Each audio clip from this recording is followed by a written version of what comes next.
Thanks for everyone for tuning in to another episode of the Bully Resistance Show. Before we get started, I wanted to let you know that there's two ways that you can actually help me continue the fight against bullying in the public schools. First, if you haven't subscribed to the Bully Resistance Show, it doesn't cost you anything. All you have to do is just go to my website at www.davebond.org, and you'll see the banner and that says subscribe, and all you have to do is just click on that. The second way that you can help, you can be a monthly sponsor as low as $4 per month, and in return, you're going to get a free weekly digital download of a track of mine or a song of mine from the CDs that I have out, and also a monthly digital download CD. Now this way, you're not just giving money away, but you're getting something in return. So all you have to do is just go to my website at www.davebond.org, scroll down and click on the Patreon banner, and it's going to take you to get you or to give you some more information about that. So with no further ado, sit back and enjoy the next Bully Resistance Show. The Bully Resistance Show is brought to you by Parkersburg Jiu-Jitsu, a Pedro Sauer affiliate located in Vienna, West Virginia. Go to parkersburgbjj.com, or you can call 740-591-2706. And if you mention the Bully Resistance Show, you're going to receive 2 free weeks of training in self-defense and also a private lesson from one of our instructors. Restrictions do apply. The Bully Resistance Show is brought to you by Planet Fitness, located in Parkersburg, West Virginia, and Marietta, Ohio. They strive to create a workout environment where everyone feels accepted and respected. That's why at Planet Fitness in Parkersburg and Marietta, they take care to make sure their club is clean and welcoming. Their staff is friendly. There's certified trainers. Everything's there. So whether you're a first-time gym user or a fitness veteran, you'll always have a home in their judgment-free zone.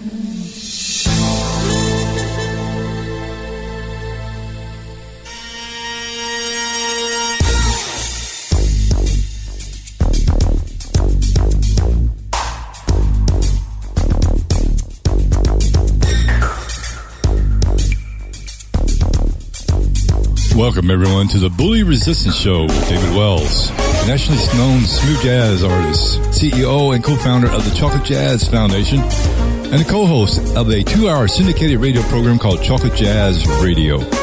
Bully Resistance is a weekly 1-hour show that's a motivational, informative, and inspirational program. We will have interviews with musicians, actors, government officials, politicians, psychologists, counselors, and just average day citizens. Of course, the topics will include making right choices, never giving up desire, discipline, determination, bullying in public school, the workplace, and in your community, bully resistance and prevention, self-defense, jiu-jitsu, and current affairs, and much, much more. And if you're ready, we are. Here's your host, David Wells.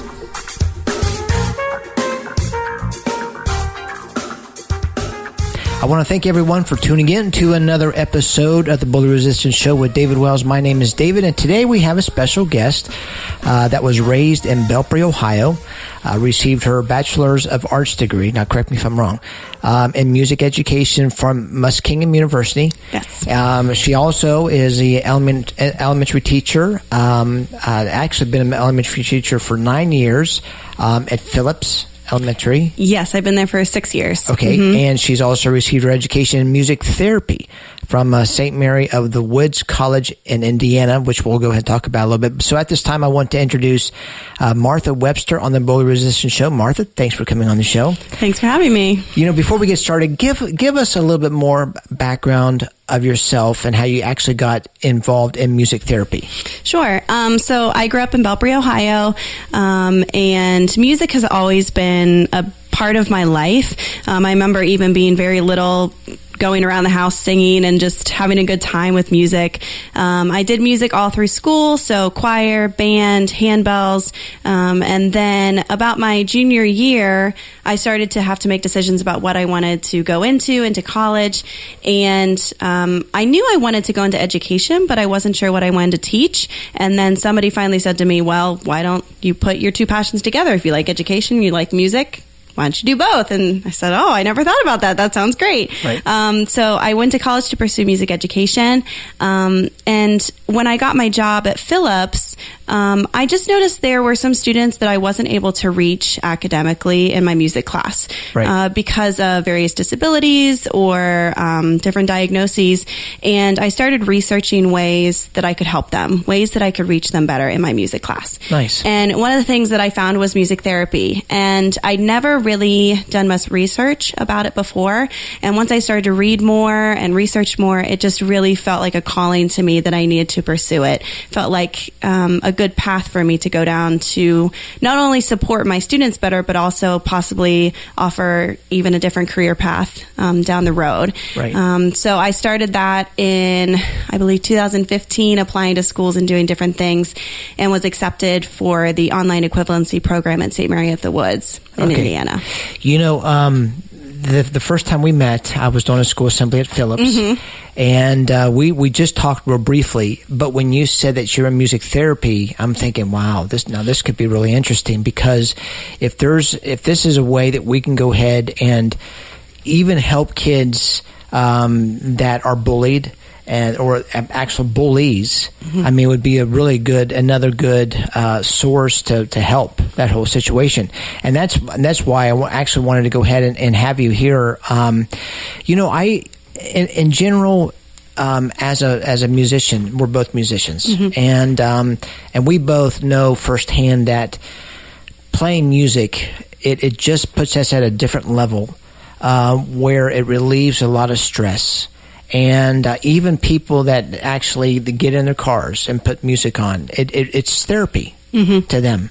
And I, you know, as a musician, you know, for the last few days, man, it's just been extremely stressful for different reasons, and it just seems like when I pull out my trumpet or my flugelhorn and start playing, it's just really it really helps, you know. And I don't know what it is, but really, I think you can express yourself so much in music. So that being said, give us the basic 101 of what music therapy is. Okay, so we have what we call our elevator pitch. So, you know, you think you're in an elevator with someone, you have about 30 seconds to explain what music therapy is. So the kind of quickest explanation we give is that music therapy is using music as the medium in which to help with a physical, cognitive, emotional, spiritual goal. So something that's not necessarily music related, but we use music in order to reach a goal related to those issues. So that's kind of the very basic. Okay, so give me an example. Let's see. For instance, one of my clients currently, we are working on some speech syllables. Their speech is a little bit behind, and so we do different songs and interventions where we sing or do different things to incorporate those different speech syllables to help try to promote those syllables to occur and to do it in a fun way where they don't realize that they're necessarily working towards a speech goal, but it helps them increase that. So I mean, how do you get prepared when somebody comes in for a certain issue that they need to deal with? I mean, how do you prepare yourself within music therapy? I mean, like, you know, you said certain syllables and everything else. I mean, what do you do, you know, and helping that with music then? Yeah, we do. We rely a lot on research. There is a lot of research, music therapy based as well as other profession based research. And also I do consult with a lot of other professionals. So, for instance, with my client who has the speech difficulties, I did consult with a speech therapist to say, you know, what are the normal speech patterns for a child this age? How do you think, you know, what should I work on with this child? And so then I incorporated those different speech patterns into the songs that I'm working on with that child to really help them in that moment. Okay. You know, I ever since we set the time for the interview, I mean, we had to get our schedules perfect, and then you're dealing with a cold and everything else, and I know as a singer that can screw you up entirely. But is there a certain stigma about music therapy? Now, hear me out. I know this. I know, just for example, chiropractic. I know that there are people that are firm believers of chiropractic. There's firm believers that are not, and they have their reasons. I know this. I know firsthand. Now, my brother is a chiropractor, and I know he is the best that I've ever came across. Of course, I've never experienced anything else. But what he does. He specializes in working on athletes to keep them performing at their highest level. I mean, he does different techniques, and there's a reason why I'm saying this. He does different techniques from ART to Graston to cupping and everything else, and he keeps us on the mats. But in regards to music therapy, is there a certain stigma that you hear out there? Because some people, I mean, there's some bad apples in anything that you do. Yeah. I don't know if it's necessarily a stigma or maybe just a misconception. Oftentimes people might see a music therapist in a school or in a hospital setting or a nursing home facility, and they think, wow, a person is singing and playing guitar, or, wow, that singer or performer is really good. And so they often see us more as a performer rather than a music therapist. And there definitely is a difference. We're always thankful for anyone willing to go in and perform music or sing or play for any population. That's wonderful. Getting access to music is great. But in my role as a music therapist, I'm not just playing for them. I'm constantly assessing the people that are there for my music therapy services. So, for instance, if I'm in a hospital setting, I may be watching monitors to see if heart rate is changing. I may be watching their breathing to see if I need to speed up or slow down my speed of play or my volume, how loud I'm singing. It may be that they're sleeping at the time when I go in, so I just play something soft to make sure that they're not agitated, or, helping with pain management and watching those monitors in that fashion. So have you had cases like that where you would go into a situation, either a hospital, where do they request people like you to help? Yeah, it depends on the facility, honestly. A lot of hospitals employ music therapists, and they kind of do rounds just like any other doctor might, where they have certain patients that they go see, certain clients they go see based on need. Some people do request that music therapy, and then that a music therapist might go in specifically to see that client. So it really just depends. You see a lot of music therapists helping with hospice care, dealing with end of life, and really working with clients to ease that transition, as well as their families. So that's very collaborative. So it really just depends on the situation and, where that music therapist is. If you know anything about my music, my music is really laid back. Now, I came out with a CD. It's called "The Day Of." It was my wife's favorite song, and it has ocean sounds and seagull sounds, and it has really relaxing melodies and everything else. And it's weird because I've had maybe a few, 3 or 4 people come to me and say, I want you to know that we're letting my mother listen to this music. She's dying and everything else, and she just loves it. And I'm thinking, well, is that good or bad? But it's a good thing. That we do. I want to do this. I want to go ahead and be your first client. Okay. So I call you up, and I'll tell you who I am, and then from that point on, is there like a series of questions that you ask of me before I come in? Is that the first step? Sometimes it honestly depends on the client, and depends on their capability of answering questions or what their need is. So certainly if you are coming in as a fully functioning adult who maybe just wants some stress relieving techniques that you could use, and we're going to explore that through music therapy, then certainly I might ask you questions like, well, what in your life do you feel causes you stress? How can we use music to help this? What interests do you have? What music do you like? What music do you definitely not like? All those sort of things.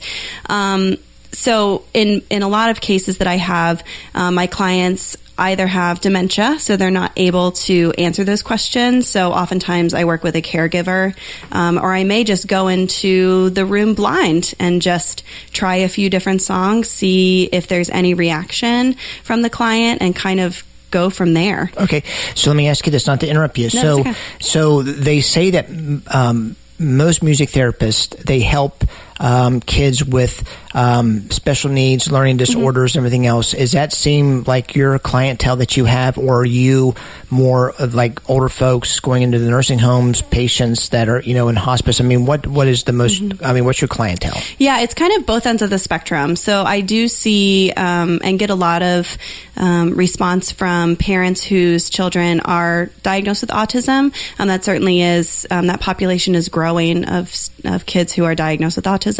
And then I do also have some clients that I work with in the nursing home as well. So it kind of seems like both ends of the spectrum, and not too much in the middle right now. So let me ask you this. Have you helped, I guess, kids that have been bullied or are bullies? Is there certain things that you can do in music therapy that can help them? Yeah, there certainly are. I haven't worked with anybody personally through that process, but I have done a lot of research and read a lot about using music therapy for social emotional learning and really working on those social skills, such as what to do if you encounter a bully, or what to do maybe if you feel that you are bullying yourself. So maybe talking through and working through some of those social emotional aspects through songwriting or through drum circles or instrument activities, things like that. Let me ask you this. Are there, of course, your music therapy, do you ever use you as a therapist in your own school at Phillips? Mm-hmm. I utilize a lot of the techniques that I gained in my internship in the education setting. I don't really do music therapy because, in my opinion, that wouldn't be ethical to do music therapy in my classroom. Right. But I do use a lot of the skills that I've utilized and a lot of the language that I learned at my internship in my classroom. One of the things when I was doing the school assembly, one of the things that the school did, which I thought was amazing, I'm not for sure if it was a teacher that organized this or not, where they had the different students to make their own instruments. Mm-hmm. Was it, what teacher was that? Was it the whole school, or was it No, it was teacher? one of the, I think it was a 5th grade classroom. They had just studied the science of sound. And so she had them work on a project. I don't even know how long they worked on it, a couple weeks, I think, to create their own musical instrument, which I thought was really cool. Oh, I know. And then what they did, they had the little parade, going down the hallway and everything else. And they had the biggest smiles on their faces. Do you feel like that's a little part of therapy? It definitely could be. I think anytime they can use creativity to help boost something else they're learning, and the fact that it's musical is just amazing. I think that's awesome. And, research has shown that music ignites different parts of the brain and more of the brain than, just speaking or just reading. And so incorporating that musical aspect into their learning is just, wonderful. So why, why does music affect people as much as it does? Is it scientifically, or, what's your feelings about that? Seriously, there's times I'm sure when people get frustrated, they want to go ahead and put on certain kinds of music. Yeah. If it's really like hardcore, aggressive music, or if they're sad, they want to put on some, Celine Dion or Journey, or, you know what I mean? Yeah. But why do you think music affects people? Mm-hmm. I don't know. I don't know if it just puts you in a certain realm and you just forget about it and you start singing to the lyrics, or... Right. Yeah, I think part of it definitely, there's definitely been research showing how much of your brain is activated. They've done brain scans of people listening to a song, and it just fires all over the brain. And I think too, just like any other sensory activity, when you hear a certain song, you remember where you were when you heard that song. You remember a moment in your life when it meant something to you. Or even, I think there are definitely certain tempos and certain scales that affect different people in different ways. Right. You know, I've seen kids who really love the pentatonic, anything in the pentatonic scale. For some reason, that just speaks to them, and it's like their affect changes, and they just completely change their behavior when they hear this certain scale or certain piece based in this tonality. I mean, it's just, for some reason, it really affects us kind of to our human core. You know, it affects us physically, it affects us cognitively, definitely emotionally. Right. And it just, it's a whole body experience. You know, I'll tell you this, the kind of music that relaxes me, and it's more like a new age, like Enya, Yanni, and I think, and in certain songs, and I think what it is that as a musician, and you as a musician, when you hear a song, you're hearing everything that goes on in that song, from the rhythm to the bass line to the guitar to the singers to the harmonies and everything else, and it, you know, you're so consumed with it. But when I listen to like classical music, when I listen to the like Yanni type of thing, it just, there's nothing to listen to. Because there's no bass lines, there's no really certain grooves. I mean, it's just really mellow. There's violins and you know, and you know, cymbals and I mean stuff like that. It's not so busy, but it's so relaxing. You know, I mean, there is I guess on Pandora you can actually music to sleep with. You know, and it's just it makes me sleep in a deep sleep. You know.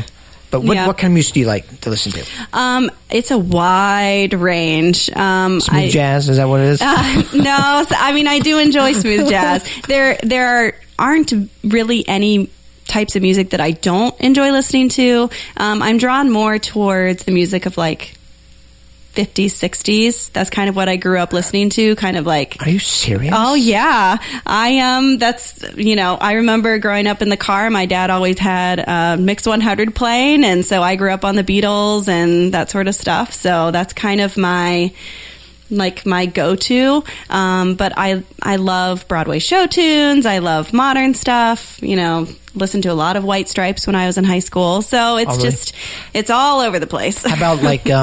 White Snake, Boston.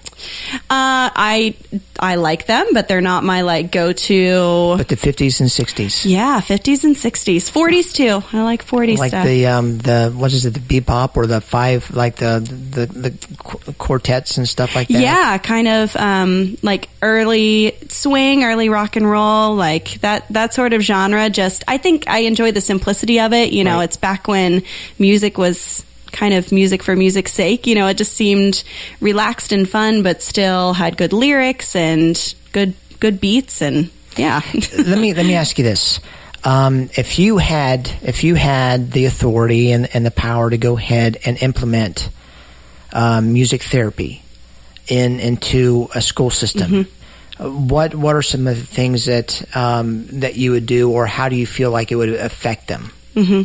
I actually gave a presentation to my school board last year when I was finishing up my internship about the possibility of incorporating music circles in every classroom. Okay, what's a music circle? Right, so that would be the entire class would not necessarily sit in a circle, but be in a group, and we would do different interventions about social emotional learning. So we might talk about being a good friend. We might talk about even things like how we line up at the door in kindergarten the first week of school, how to tie your shoes. We might talk about how you communicate with each other. We may do songs and songwriting about study skills. You know, how do you study for a test? How do you sit down and do your homework? So any of those life or social emotional skills would be wonderful to do in a musical setting. And I also I think it's very important for students on IEPs, individualized education plans, to receive music therapy one-on-one or in small groups. But I really think it's beneficial if everyone would have it. You know, they'd be with their peers, they'd be working with the kids that they see and work with every single day. And oftentimes that's where those bullying tendencies happen, is when it's with the kids that they're with all the time. You know, their peers are maybe a grade level above or below them. And so I think it's important for them to socialize and learn in a different manner through music, but be with their peer group.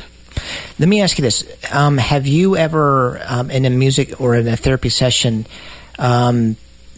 ever dealt with people where you actually write out your lyrics of how you feel?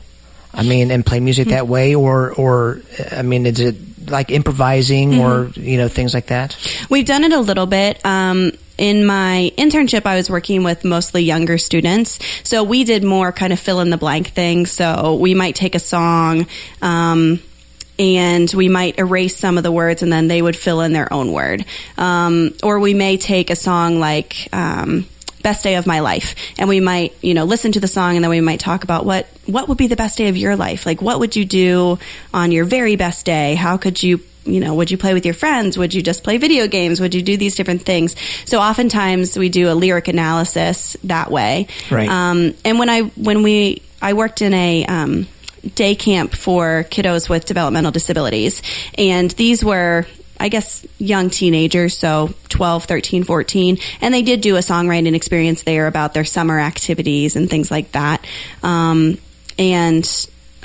I've certainly seen music therapists do songwriting activities where they really delve into deeper topics, and especially when you're working with someone in bereavement, talking about their loved one's life or different things and what meant a lot to them. And so oftentimes those are very meaningful and much deeper songwriting experiences than what I've had experience with. In a session, a therapy session, what is the best scenario in regards to, is it one-on-one? Is it a small group?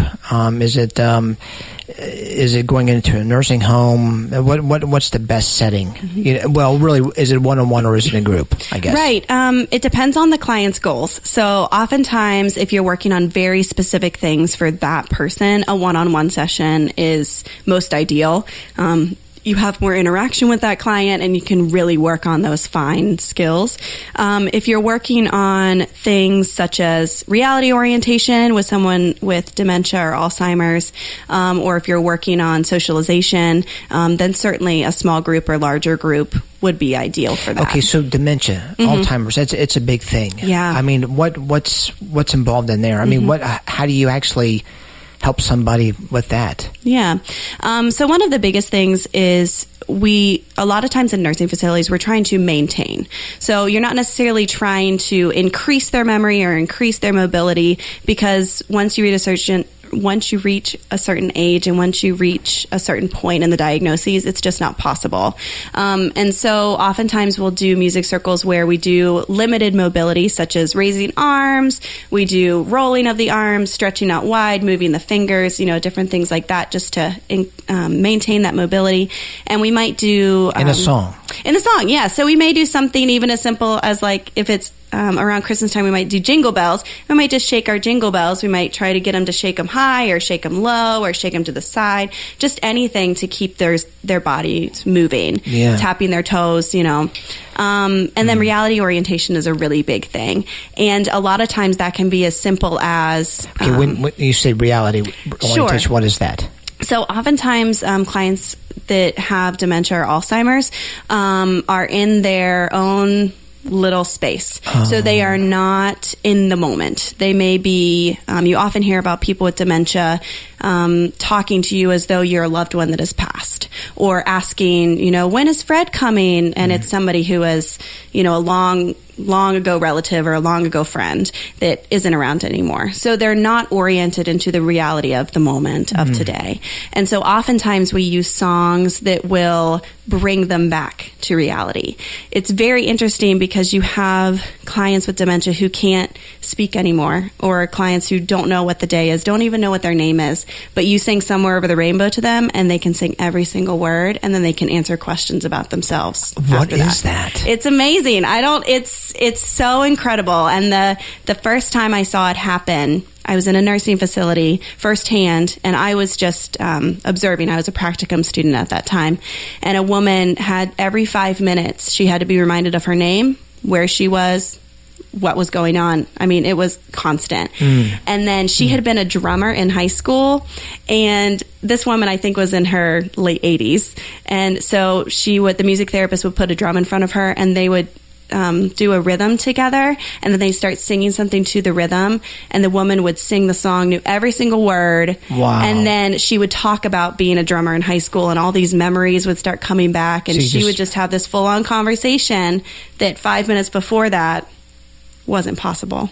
So it's just amazing. Have you ever searched on YouTube and just search certain things where you actually see people just do a 180? Yes. What do you search? If I want to go on and YouTube, what are some of the words that you search with? One of the coolest things that I think really shows the power of music therapy is called gait training, and it's for people with Parkinson's. So if you just Google or YouTube gait training, it is where people with Parkinson's or people who have suffered a stroke, where they can't walk at a correct, they can't just put one foot in front of the other. So oftentimes they might do a step, step, step, step, step.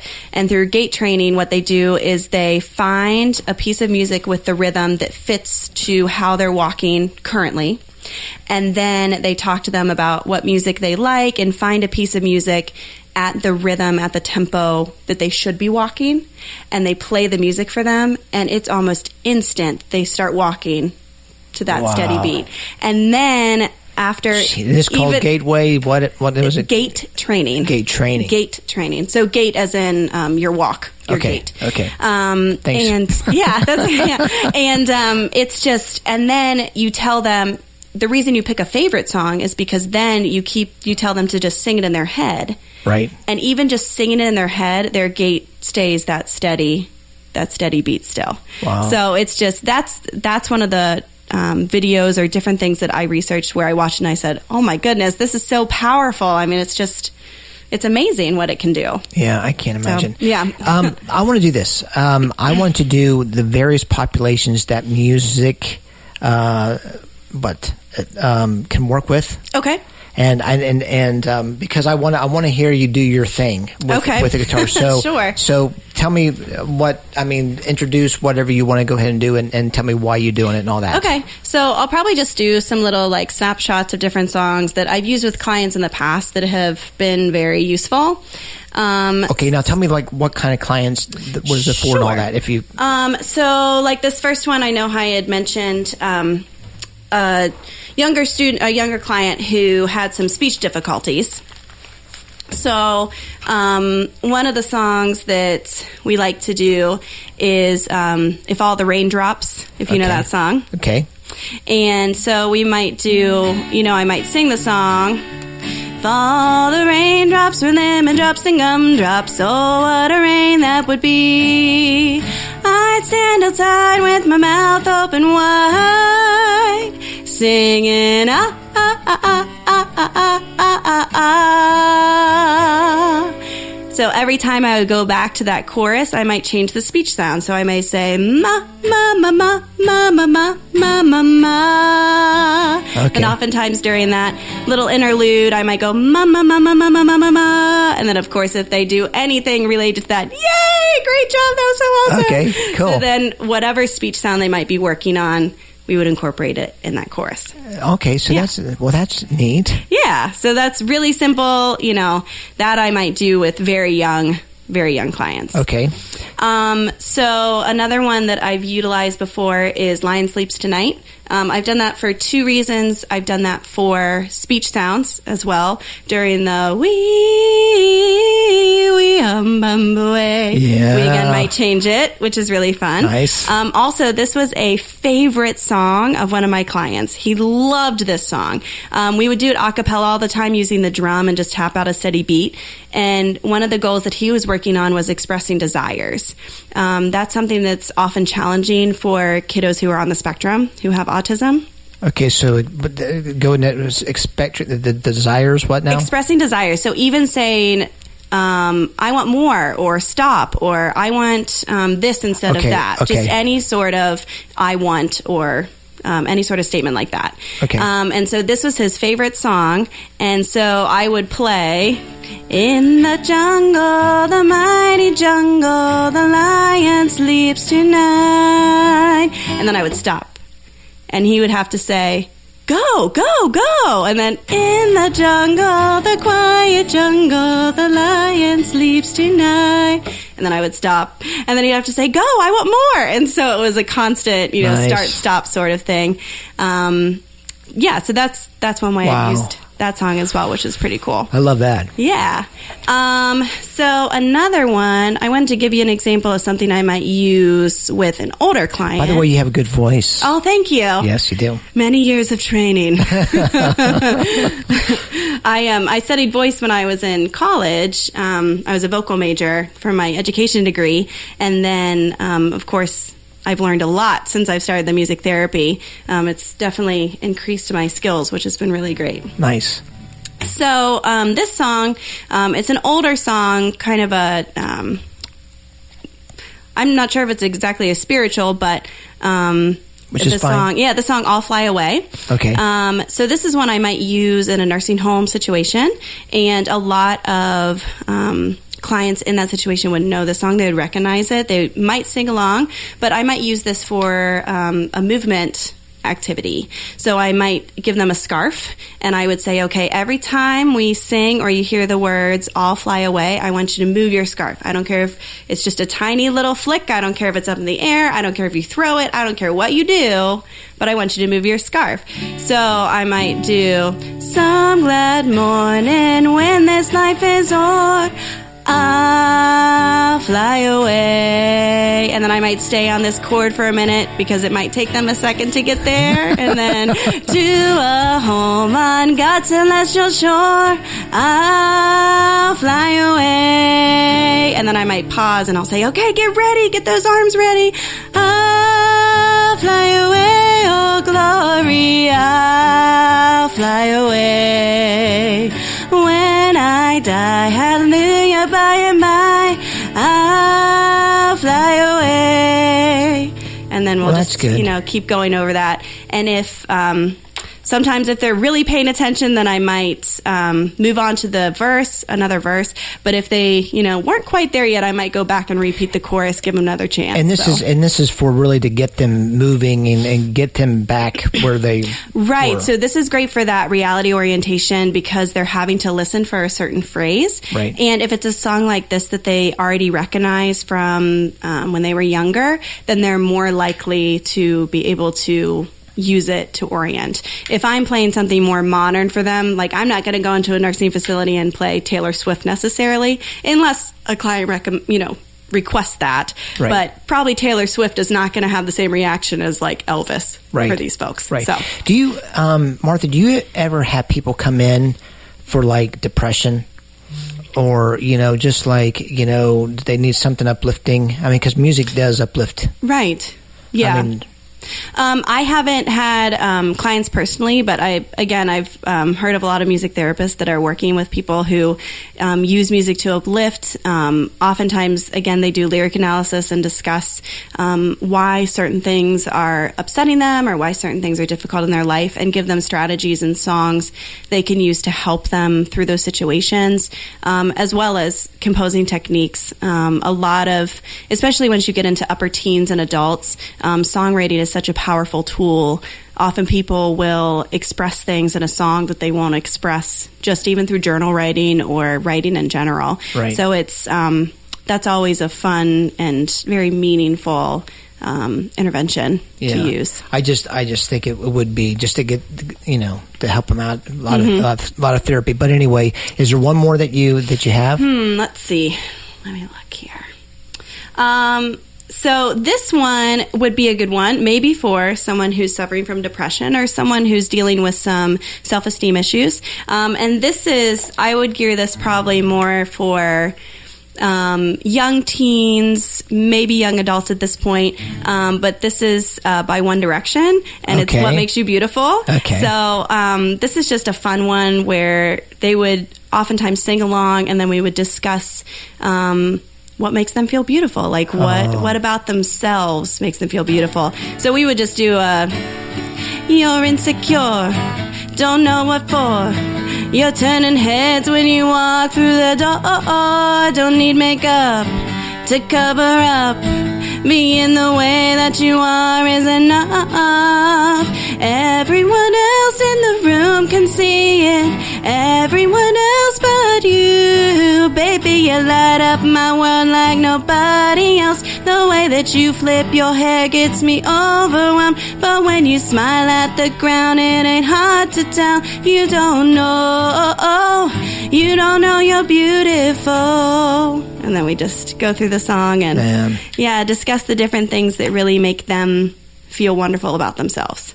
Wow. So, yeah. That's incredible. Let me ask you this. Before I close, how can people get a hold of you? And are you you have a website? Mm-hmm. So tell us how to get a hold of you, and then we'll just promote this on Facebook. Sure. Yeah. I have a website. It's www.hmbmusictherapy.com. Okay. So you can find information about my private practice as well as all of my contact information on there. I also have a Facebook page, which is HMB Music Therapy on Facebook as well. And on your website, do you have like a direct link to the Facebook page? I don't believe so. But if you just search it on Facebook, you'll be able to find me. Okay.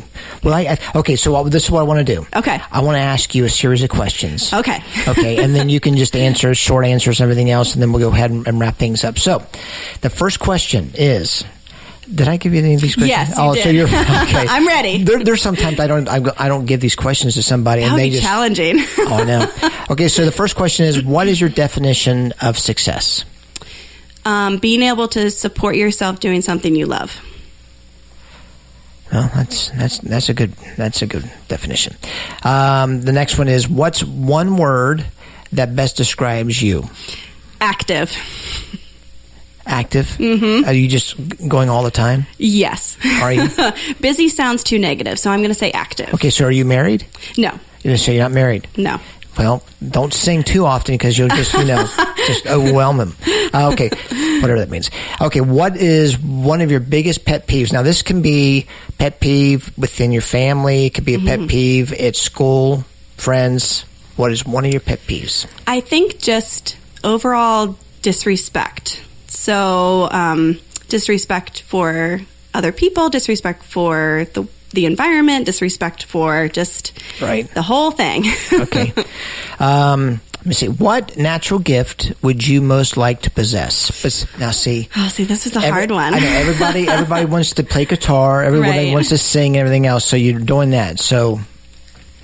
Oh, geez. I guess I'll go with a photographic memory. A photographic memory? Yeah. Okay, I got a question for you. Okay. If you can be any superhero, or what is it?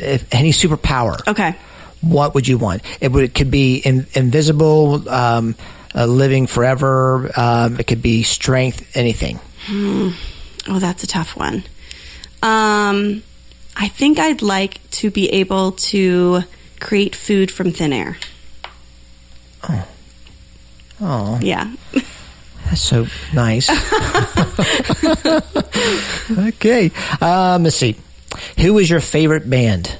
Oh, I kind of talked about this. I don't really have a favorite. Right. I listen, like I said, I listen to a wide variety of music. So it's all over the place. Okay. Let me ask you this. Last question. Tell me something true that almost nobody agrees with you on.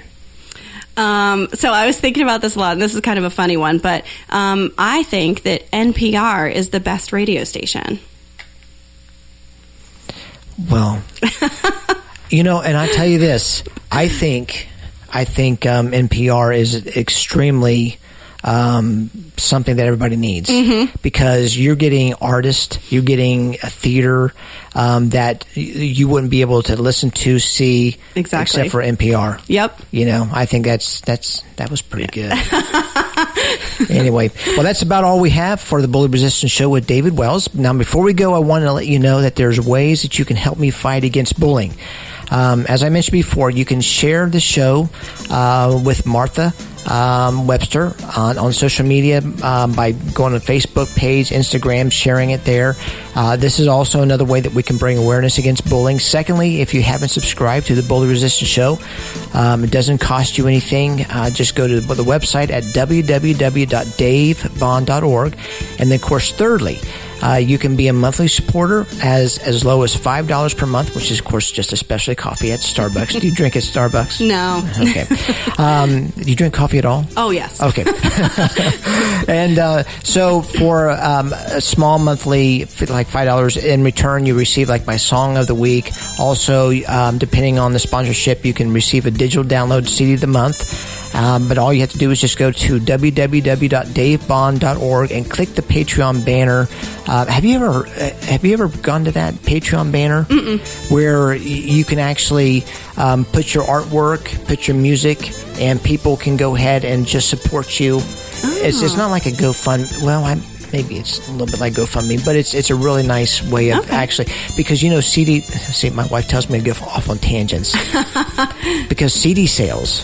I mean, they're not like they are. No, you know, people can listen for free and everything else. Exactly. Okay. So, anyways, until next time, thanks for listening.